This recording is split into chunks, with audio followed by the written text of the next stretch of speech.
Hello and welcome to episode 38 of Quanzu's ABM POV.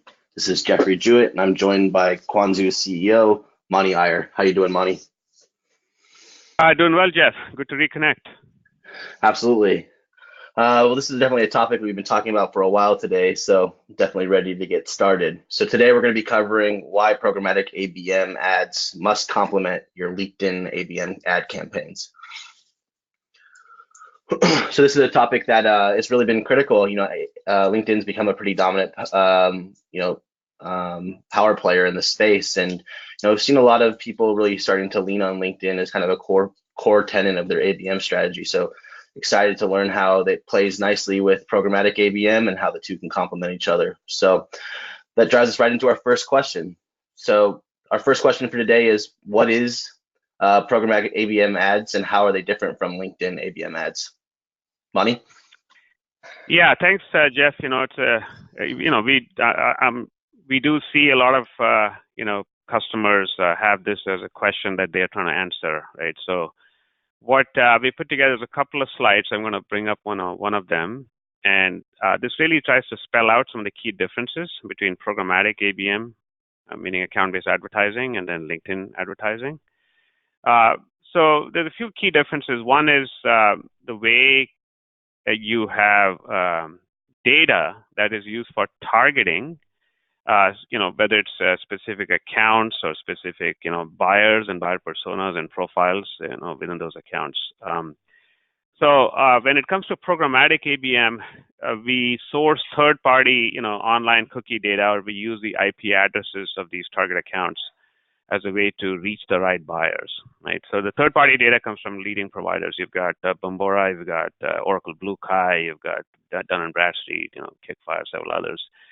Now, if you look at LinkedIn, they have their own internal data set. Of course, it's pretty robust, pretty good quality. So that's where, certainly on the targeting side, LinkedIn is able to deliver some pretty strong targeting.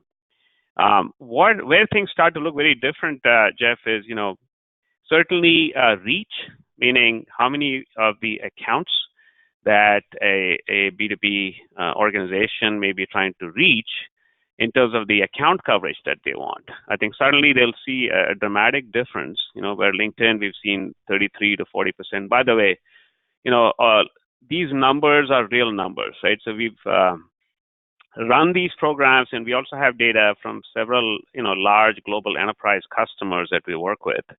So a lot of these numbers, are from there. So real data, if you will, right? So in terms of reach, programmatic ABM can deliver dramatically higher reach, as you can see. And then if you look at the cost of advertising, again, programmatic ABM comes in, as you can see, of a third of the cost of LinkedIn's cost per thousand, ad impressions, ad views, if you will.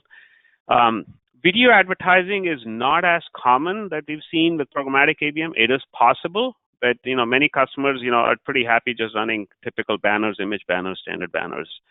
But even there, they'll see quite a bit of cost savings.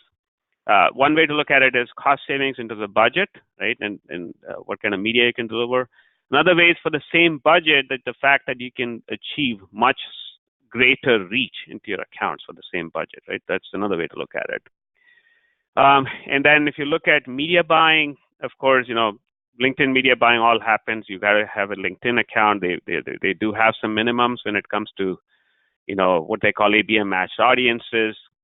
With programmatic ABM, you have access to media buying through all the major what are called DSPs or demand side platforms. So we certainly at Quanzu we support, Google DoubleClick Bid Manager or a MediaMath or an AppNexus. If we go internationally into APAC, LATAM, ANZ, we support a lot of the key regional DSPs, so we can, deliver truly global reach for our customers. And then, LinkedIn does have an edge on CTR, so where click-through rates matter, which certainly it's important to have a healthy kind of a click-through rate. But the point I want to make is it's not just about click-through rates. It's also about are you seeing direct visits and engagement on your site? So there's quality, qualified site traffic in some ways, to me at least, is a more key metric, than just focusing on ad CTRs. because these days a lot of the buyers, they won't click on an ad, but then they'll see the brand, they'll see the message, and then they'll go straight to the website. Right? And then the last point here, Jeff, is really around reporting. Reporting, what happens with LinkedIn is, LinkedIn gives you certain reports. They tend to be kind of high-level reports, not necessarily actionable by sales. It's certainly more designed for marketing. And with LinkedIn, what happens is when the traffic hits your website, you have very little, visibility to what they do next. And so certainly, we're not saying this is universal of all programmatic ABM advertising platforms and tools. Certainly, what we've done at Quanzu is, we are able to give some pretty deep insights on which accounts are engaging, which buyers are engaging from those accounts, the entire buyer journey, ad click to site visit to visiting different pages to engaging in a live chat interaction or engaging in a form fill, et cetera, et cetera. So hopefully this gives, Jeff, certainly the folks listening, right, a good perspective on key differences between LinkedIn ABM and programmatic ABM. Back to you, That Jeff. makes a lot of sense. Yeah, it's interesting. On LinkedIn, on one hand, you have this highly engaged audience that, the engagement is really kind of dependent on the type of user. So sales and marketing folks are highly engaged on the platform. So people going after those audiences obviously going to have very high engagement. But at the same time, LinkedIn's audience is very much self-selected, right? Both in terms of its user base and that subsequent user base's usage. So really what stood out to me on this thing is, it makes sense that you're getting higher engagement and that, it is a higher cost because of that engagement, but you're missing out on a large subset of your account's potential buyers.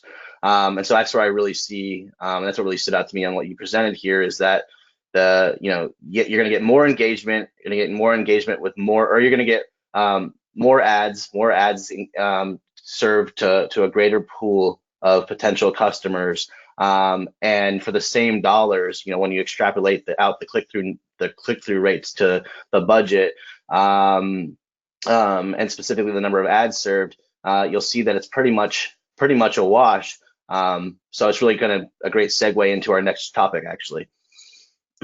Yeah. So let me bring up our next question. Go ahead. Absolutely.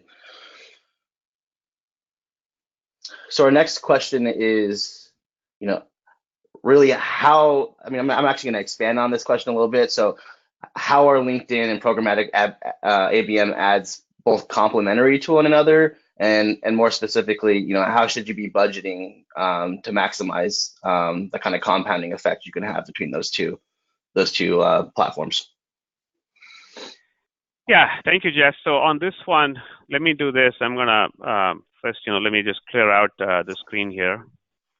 So once I clear the page, I'm gonna put up another kind of a quick chart, which is more of a response to how do you maximize, right, the value you can kind of create for your company pipeline, engagement and pipeline, if you will. So this is certainly one strategy we think makes a lot of sense to us, and hopefully it'll make sense to the customer. So LinkedIn is one we would recommend if you do have a lead or form fill goal around a set of target accounts. What we're saying is target net new accounts, use ABM matched audiences on LinkedIn, and generate leads or form fills from key targets. So think director plus level in certain key accounts that you want to absolutely get some kind of engagement leading all the way to them consuming a piece of content, giving you some information, right? Once you have that, use programmatic ABM as a way to broaden your reach into those same accounts and get into all the buyers in the buying group at that account. So that's kind of an A/B, right? Do A and then do B and then do them together. It's a way of maximizing both, some level of deeper engagement with certain key buyers, and then kind of a broader engagement across a large set of buyers in the buying group. Now, that's certainly for net new. You can do the same strategy, if you will, for late stage opportunities, right? So late stage, you want to have, say, content consumption, and you want to make sure certain key buyer personas that you need to convince of your value proposition have actually consumed content. Certain key piece of content could be case studies, could be ROI stuff. And then you can do the same where you use programmatic ABM to now complement that, and then go after the same late stage RPs, and then now engage the whole buying group. And then this is where you get the best of both, right? Because LinkedIn is going to be 3x as expensive or more as programmatic ABM. So now you've got programmatic ABM to expand your reach and with the, kind of without impacting your budget as much. And so you get deeper penetration. And that's kind of, Jeff, is kind of our guidance, at least, where maybe you start 50-50 in terms of budget allocation. And then over time, once you get more and more comfortable, programmatic ABM is also delivering the kind of deep engagement you want. You're getting the, sales process effectiveness in terms of sales response rates and meetings and appointments and leading to more pipeline. You expand, programmatic ABM a little more, and you can do more like a, 1/3, 2/3 split. 1/3 LinkedIn, 2/3 programmatic. Back to you, Jeff. Yeah, absolutely. That makes a lot of sense, especially since kind of as I touched on before, the self-selection of the audience on LinkedIn is limiting. So this idea of allocating, either equal to or greater to programmatic ABM over LinkedIn makes sense, since more of your audience is going to be touched with those programs, and they're going to be touched more often with targeted ads as opposed to LinkedIn. So yeah. I definitely agree with that strategy. Yeah, and Jeff, I did want to bring up one more chart. This is just to give some additional guidance on, depending on goals, what you want to kind of focus on LinkedIn versus programmatic ABM. So I'm just going to put this up, and we can talk to it real quick, and then wrap up this POV. But so this is just laid out a little different, more in terms of marketing goal. And so if marketing has a goal of, as I said, deeper brand awareness across the buying group, then we're just calling out, okay, you get more reach for the same budget. LinkedIn costs more, which is why you want to get to certainly the key buyer personas, and you're paying more, but it's still going to be worth it to you. Tracking of engagement, again, I was just summing up, I think we covered it in the first question, but just recapping it here, saying you get just much deeper reporting if you did go with a programmatic ABM platform that connects all the way into your website and all your internal systems and tools. Form fills, certainly we think the quality of form fills and leads, LinkedIn is better, even if though it's a little more expensive, it will be more expensive. We talked about integrations. You get a lot more integrations when you have a programmatic ABM platform, not just us, but anyone out there, which is something to consider. And the reach, I mean, like we discussed, I think you also touched up on this, Jeff, the idea of reach and what buyer personas and geos you get reach, on LinkedIn versus a way to expand that reach with programmatic. Back to you, Jeff. Yeah, no, absolutely. I think that the one thing that I would want to expand on here is the tracking of the engagement. Obviously, depending on how you're setting up your tracking, you can track some of the engagement from LinkedIn once they've landed on your website. But I think the thing that you really touched on that stands out is that it's the level of sophistication of that tracking, and more specifically when you're thinking about your ABM programs, being able to visualize the entire engagement across all the buyers within an account, as opposed to kind of your traditional lead journey that can be tracked in the Marketos or the Pardots of the world.